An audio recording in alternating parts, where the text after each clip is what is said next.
the first big session of the conference. After the workshop, now we have a Meet the PI session with Dr. Koustubh, who gave a plenary in the morning. In case you have not seen it, you can just go back in the live to watch it later.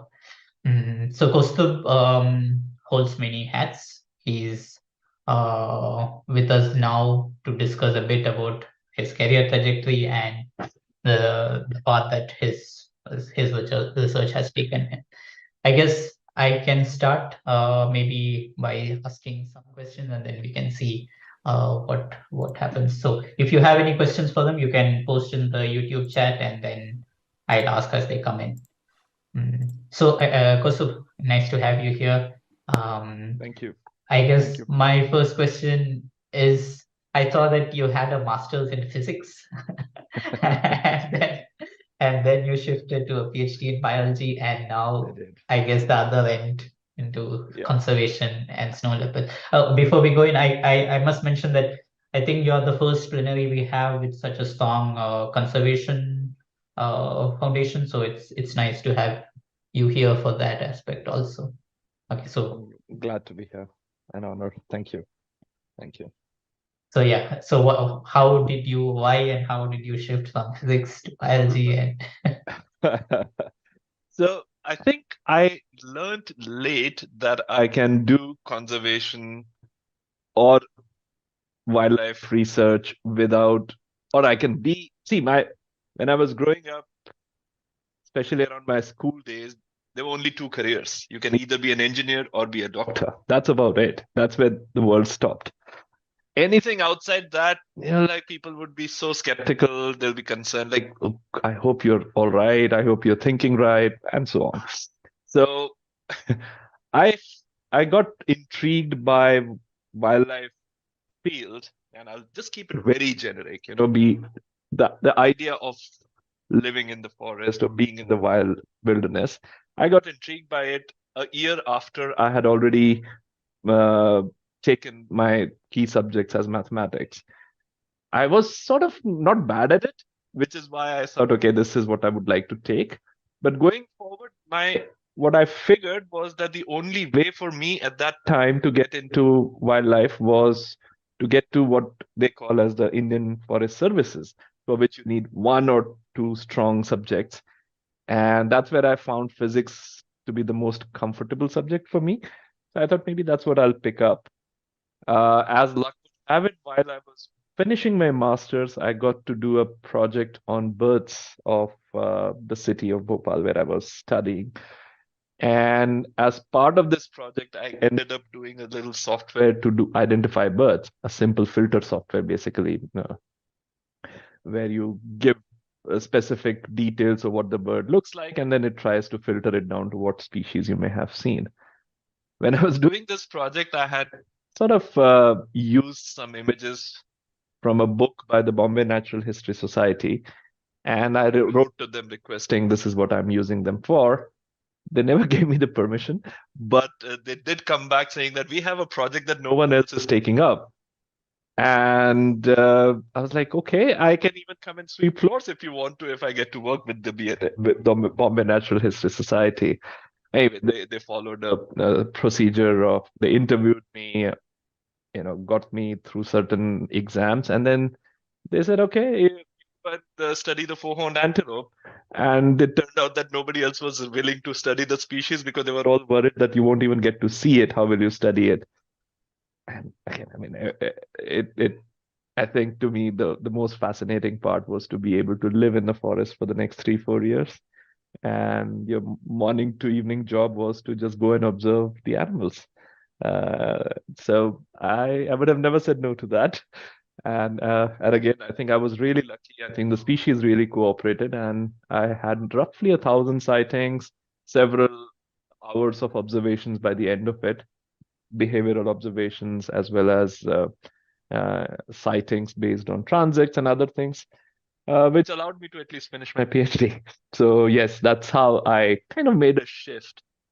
And the way it really worked for me, Abhi, was I was able to use a little bit of mathematics that I had learned into ecology. And typically, most of biologists tend to be not very happy with mathematics, and that gave me a little niche out there. Nice. Yeah. I guess that's true. I think I have come across this hesitancy to touch maths or Right. uh, a little fear, I guess. I mean, maybe it's Yeah. too rigid for us to. Yeah, but I'm very happy with the newer generation. They're very different. They're very strong with mathematics, computations, computers, uh, programming, and so on. And it's really, really filling up the gap very fast. So it's very exciting. It's very good. I guess so. Maybe continuing from that, my next question would be, uh, so you're sort of now working again with a species that is is difficult to see, and for me my training is in behavioral biology, and in that case you start with observing them and what they do, and then that's where the good part happens, right? And I guess it's much more difficult for you to have questions from simple behavioral observations, and I guess it maybe in some sense it goes the other way. Like you need to go in with a specific question because the data is going to be limited and you need to target how you can answer that. Yeah. I think you really have to temper your questions based on what you will be able to practically achieve. Something as simple as how does a snow leopard consume its prey once it's made the kill? How does it make a kill?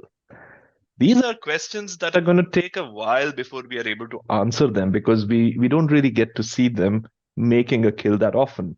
The video I showed you today, it's one of the two really good quality videos that exist in the history of time where a cat has chased down a prey. I think there are three videos, and everything before this has been a failed attempt. This is one of the only two, I think, that exist where it's a successful hunt.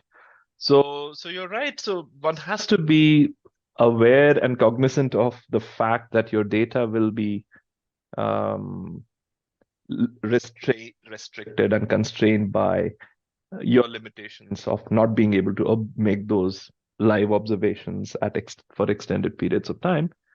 But then that's where technology also comes in. Some of the observations we've managed to get with camera traps and with telemetry, I think they provide us a fairly good picture of what's going on.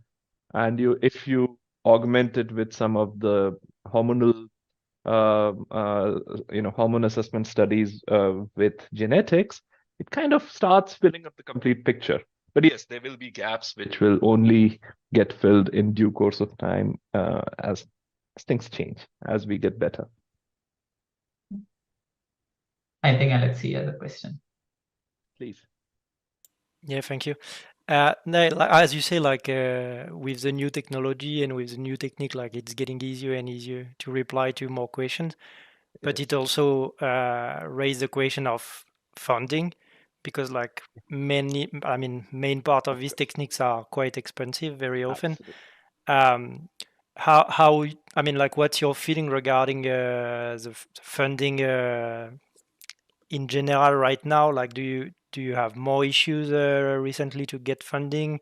Do you have the feeling that it's something that evolve a bit? What's your opinion about the world of funding at the moment? Let's say. Yeah, I think again, very good question, Alexis. I think funding has never been easier, right? It's never been easy. It's still not very easy. On the flip side, there's been funding in the past and there is funding in the present time as well. What really is critical in case of funding is to be able to figure out what, as they say, to catch the nerve, to really figure out what is the donor looking for. And I have to give you an example, and it's it's something that happened with me. So when I was doing my study of the four-horned antelope, I had literally at that time, I think $5,000 for a 3-year study. It was really very badly funded at that point in time. I could not have done the work had I not had the support of other scientists. For example, I mentioned Dr. Chundawat, who was studying tigers, who was earlier studying snow leopards, but he was studying tigers in the same protected area where I went and studied the four-horned antelope. And then at one point in time, we started finding something very intriguing with the four-horned antelope, which is that it's a species that is restricted to dry deciduous forests in India. But more importantly, it's found in only those patches which are very high in floral density, floral species richness. Then we went to a funder, and there was 1 year when we had made a request that we want to study the four-horned antelope. It got shot down. The next year we went to the same funder. We said, okay, we want to study the four-horned antelope because it lives in this tropical dry deciduous forest, and there too it's an indicator of high quality, high diversity, which means less biotic pressures. And the reason this is an important case is because it's also home to it's also the potential home for 40% of the world's tiger potential distribution. In 24 hours, I got the funding. So same projects, same questions, you pitch it the right way, it can make a difference. I'm not saying you fake things. I'm not saying you say things the wrong way. Every donor has their priority. Every funder has their focus area. If you're able to help them reach their goals by asking the right questions, pitching the right questions, they'll be very happy with you. So the long and the short of it is that funding it's never been easy. It's not easy now. It's not been easy in the past. But at the same time, the spectrum of the kind of research we're doing has definitely grown in the last few years. I wouldn't say it's become easier. It has become much more competitive. But at the same time, there's a lot more opportunity out there as well. If you ask the right question, if you pitch the right question to the right donor, that connection you really have to figure out. But once you do that, I think it's going to work. I don't know if that answers your question, Alexis, but yeah, that's what I feel. I guess maybe leading on from that a little bit. So now I'm assuming that now that you are sort of the director and then you're involved in the GSLEP, is that right? The GSLEP You're and right. stuff. Yes. You have a lot more administrative stuff to handle. Sure. And so the time you get is obviously going to be divided. Is that something that you that affects you? Like I'm not sure how much time you have to go into the field and observe them as you must have had, say, a few years back. And of course, I think it's a good trade-off. I'm not complaining because you get to influence the kind of work you want to get done. That's number one. Where I'm not saying that, I mean, I'm dictating where you're doing the research, but it really gives you a lot of ability to work on some of these ideas that you may have had. And then you can work with a broader team, right? So you can influence, you can work with a larger number of projects at the same time. Yes, I certainly miss spending a lot of time in the field, but then I think you have to find that that balance, right? If you need to do more work, if you need to expand the horizons, then you have to kind of make that trade-off. And I still try to make a means to go to the field and spend some time. Not as much as I would love to, but definitely as much as I would need to, right? So I definitely, it's like it's like the opium, right? You need to go to the field to get the kick of doing what you are there for. And if you don't get to do any of it, then it starts you start getting those, what are they called, withdrawal symptoms. So I think it's a really, really important. And that means, like, I try to make sure that I'm able to lead a nature camp for children into the wilderness for 3 days. Now, we have a wonderful education team. I don't need to do that, but I love doing that, and I try to make sure that I am doing it at least once a year. That gives me an engagement with 12, 13-year-olds. Just talking to them about issues at a completely different plane. And then, of course, we work with young researchers and students at a completely different plane, and of course, with politicians and government officials. In fact, I must mention, as recently as last week, I was in the field with a member of parliament and a minister, and we ended up seeing snow leopards. So my record of 2 snow leopards has gone up to 10 snow leopards in like literally 1 week. Nice. Yeah, that was a lucky, lucky It was like tour. it was literally snowing snow leopards, as they may say, not raining snow leopards. It doesn't rain there, but it was snowing snow leopards. We really got to see quite a few. We really turned lucky. So yeah, I'll pass on that luck. It was the parliamentarian and the minister's luck. That's how we got to see them. Yeah, let's see as another. Yeah, actually, to jump on that, like I guess that we have a lot of students who are watching us and who are maybe at the very beginning of their academic career, and maybe they are still wondering like whether they would like to just go for more field experimental or more laboratory experiment. Maybe as someone who spent so many years on the field, you could tell what are for you the pros and the cons of working on the field. Like I guess it would be interesting for the student to hear. Very good question again, Alexis. So I'll put it this way that every field day is a different day. So your office days or your work days are never the same, right? Monday will be very different than Tuesday, which will be very different than Wednesday, and so on. So you have that variation, which is very exciting.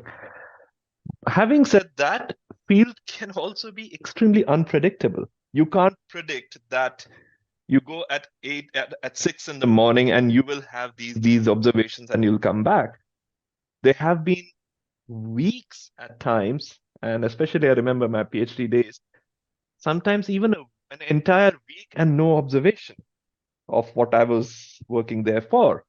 There are days when you'll suddenly hit rain and all your plants completely switch gear. We had a plan to collar some four-horned antelopes as part of my PhD. And imagine it's a 4-year research. The first year I go and apply for research permits.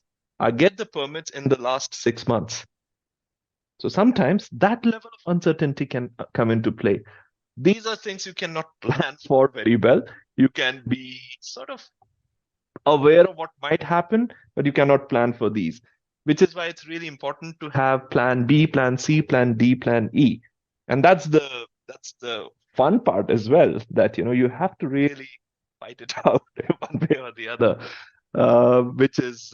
which can be unnerving to some, but it can be very exciting to the others. And yes, spending extended periods in areas where maybe away from family. I think that's something that would happen if you're doing field work. You won't be coming back home every evening. Your home will be in the wilderness, so you'll be coming back to that home, but not necessarily your family every day. At the time when I was doing field work, most of that time we had no connectivity whatsoever. So there were no phones or internet at all.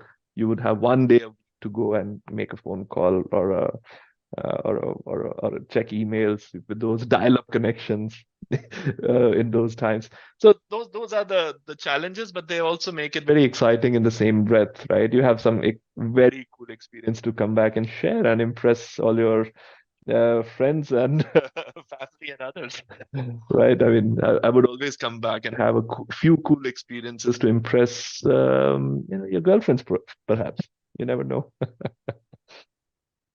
Thank you.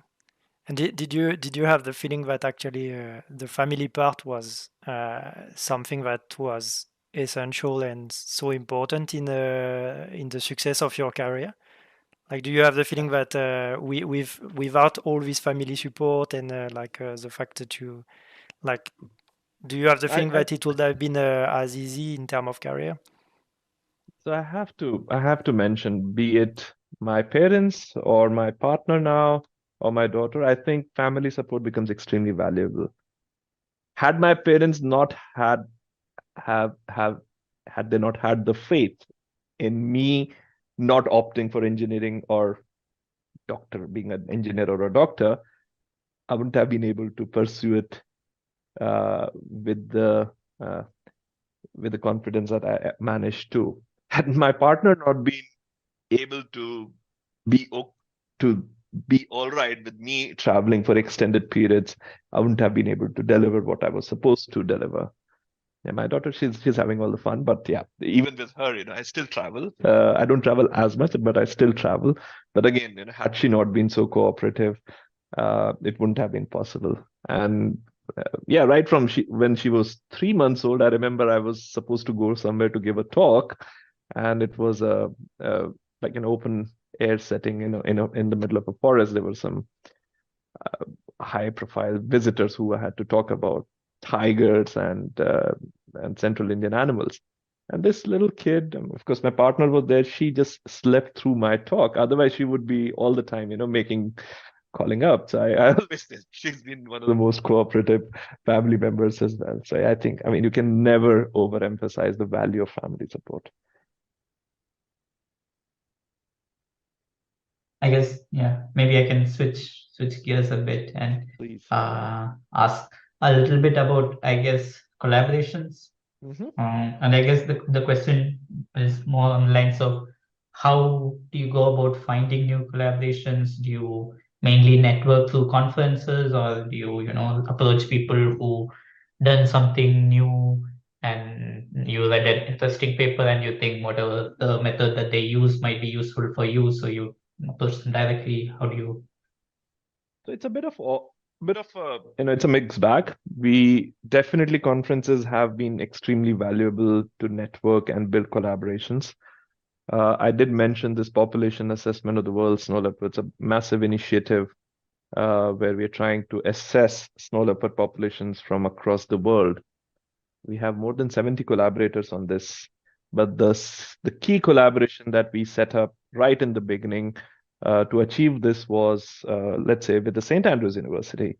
And that had happened after during a conference on statistical ecology that I was fortunate to be at.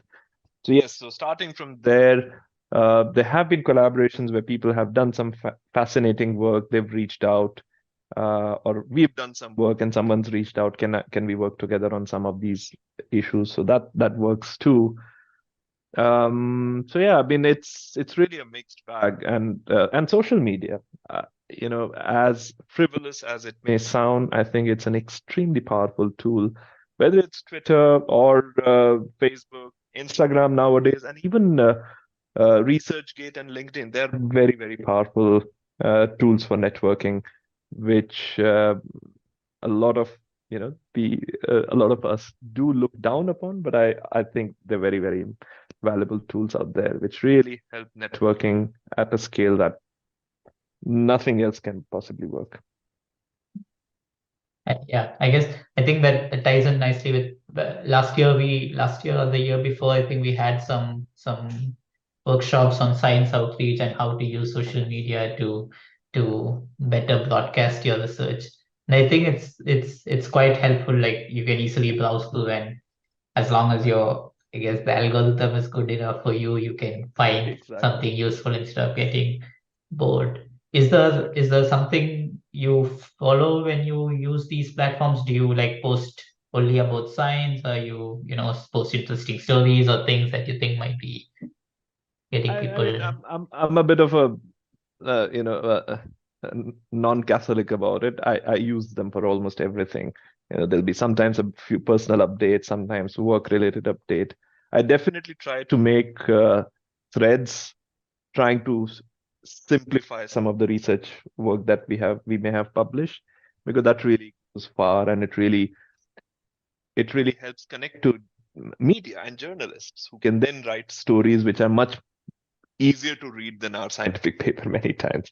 And most of the times, conservation articles, they need to go to the policymakers. And for them, you really need to speak the language that is as less esoteric as possible, right? As non-esoteric as possible. So that's where we do. So yeah, we do almost a little bit of everything. Cool pictures, they go a long way. Cool videos go a long way. Scientific papers, threads on scientific papers, threads on new initiatives and programs. even quizzes for that matter. I think they all go a long way. One more thing, which really has helped us a lot in widening our outreach, has been workshops, training workshops. So we have almost forever emphasized on the fact that we can't replicate ourselves everywhere. We can't be everywhere. I can't be going and working in Mongolia at the same time, in Kyrgyzstan at the same time, in India and Bhutan or wherever.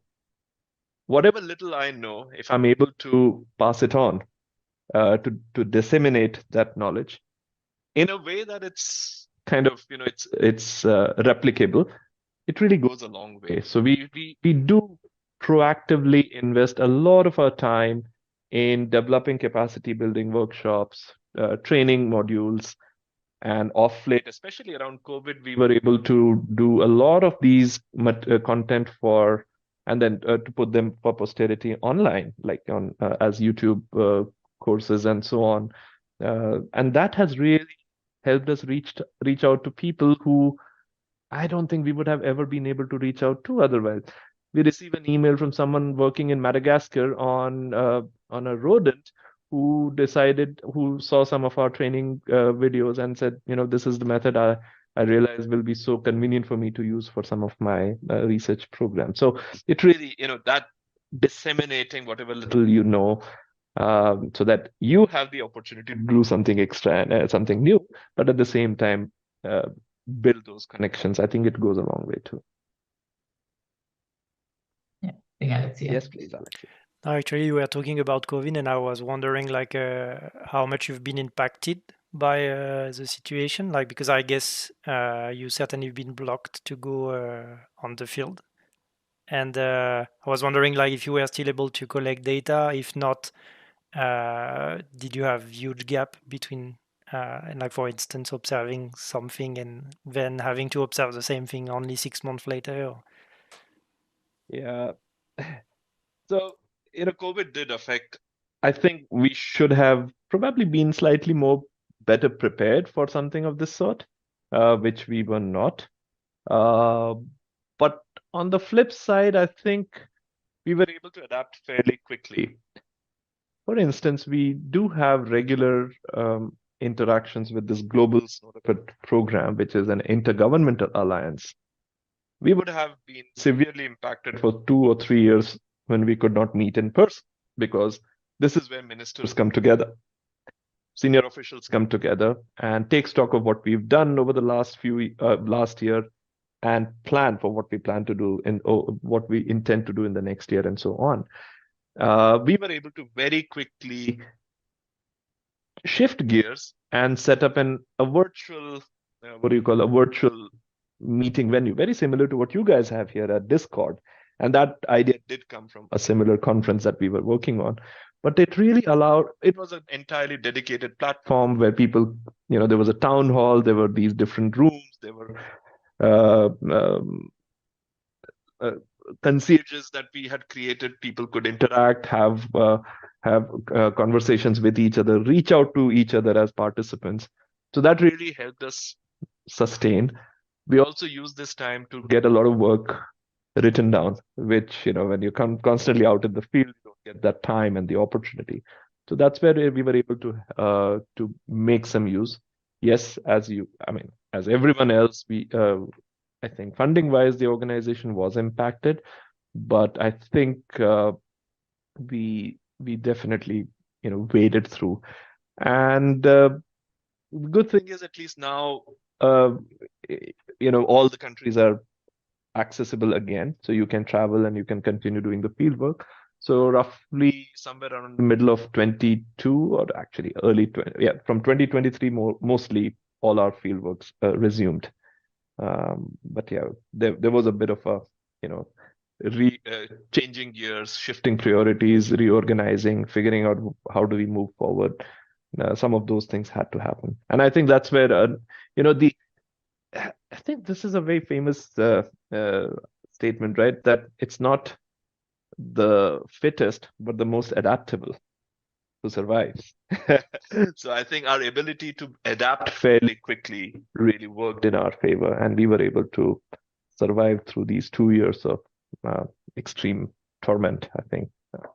Family-wise, friends-wise, funding-wise, organizationally, every which way, it was a traumatic period, but I think we made it through thanks to our being slightly more adaptable, because maybe we are not that big an organization.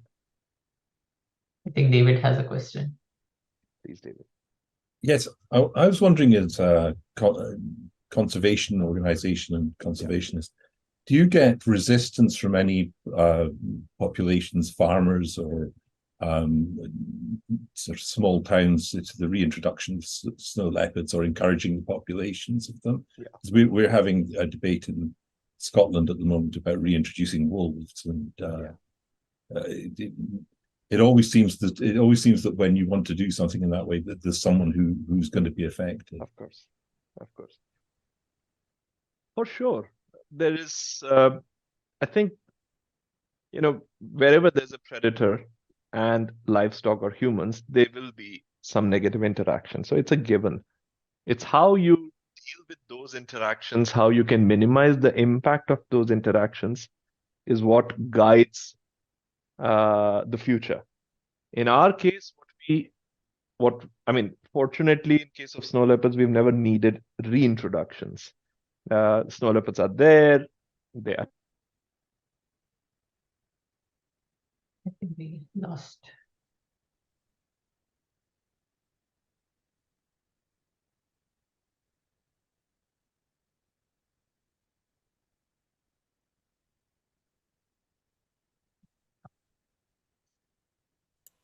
Just for the chat, like we just have a little technical issue. It seems that the sound of Koustubh is not working anymore, but Can you guys hear me still? yeah, Hello? now it's okay. So we are back.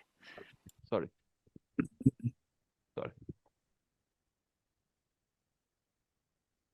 Oh, okay, I'm so sorry. Yeah, no, I somehow have my phone connected, and then by mistake, when I get a call, it just mutes me. It gives the phone all the preference. Okay, sorry, let me just shut down my phone. Yes, okay, right. So, I'm sorry, where was I? Conservation people, Right. Yes, predators, prey. exactly. Yeah, so the idea being that the only where was I? Hold on. Right. So when we are talking about a predator, humans, and livestock, there'll always be a negative interaction. There'll always be a possibility of negative interactions.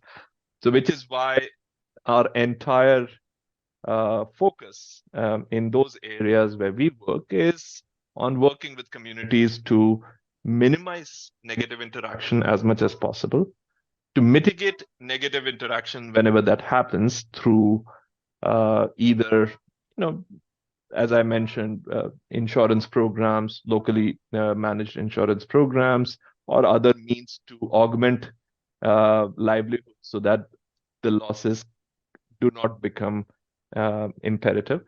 And the third one is, of course, to continue to engage with them in a way that there's a constant education. I mean, education is a very patronizing word in this case. I'll just say to constantly build awareness about the issue in hand. So yes, it's not always easy, and it's very easy for us from outside to say, oh, you guys should be more considerate, or you guys should be more tolerant of the predators. But I think, and wherever we have worked in terms of conservation, it's always taken a long time. There's a lot, as I mentioned, we follow what we call as a partners principles for community-based conservation. And partners here stands for, it's an acronym. The P stands for presence. So you need to be present in a community. Whatever you're suggesting, it needs to be apt. You need to be respectful to the community. You need to be very transparent about what you are offering to the community, and so on. So the entire spelling of partners, it stands for different terms. And that's how we try to work with. And in most cases, it has worked fairly okay. There are some cases where there are greater challenges, but then persistence and consistent presence is something that helps us address those. So yeah, I wouldn't say that it's their worries are unjustified. I completely understand. It's difficult to empathize with their scenarios, but I think with constant dialogue and constant presence and figuring out what are the worst case scenarios and how can they be mitigated so that they don't face the damage, or the damage they face is the minimum. On the contrary, if there are means where the presence of the predators can be incentivized in a way, that's when we will start having traction, I believe. Thank you. I guess, do you have more questions here?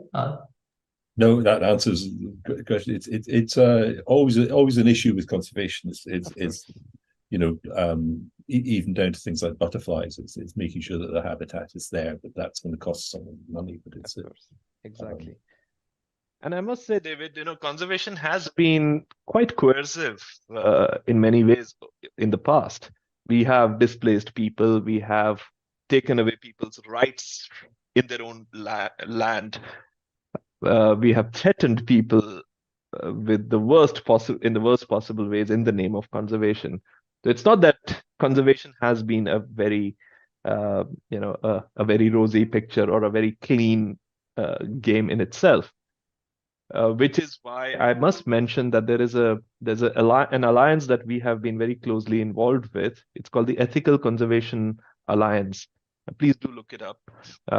It got launched, in fact, a week ago during this massive event in UK, where the Whitley Fund for Nature and National Geographic Society had come together. And you must visit that website, and many times, what we also have in that alliance, we have Solve My Problem sessions. So if you are facing with a certain challenge, it's not that we will have the answers or any of these experts will have the answers.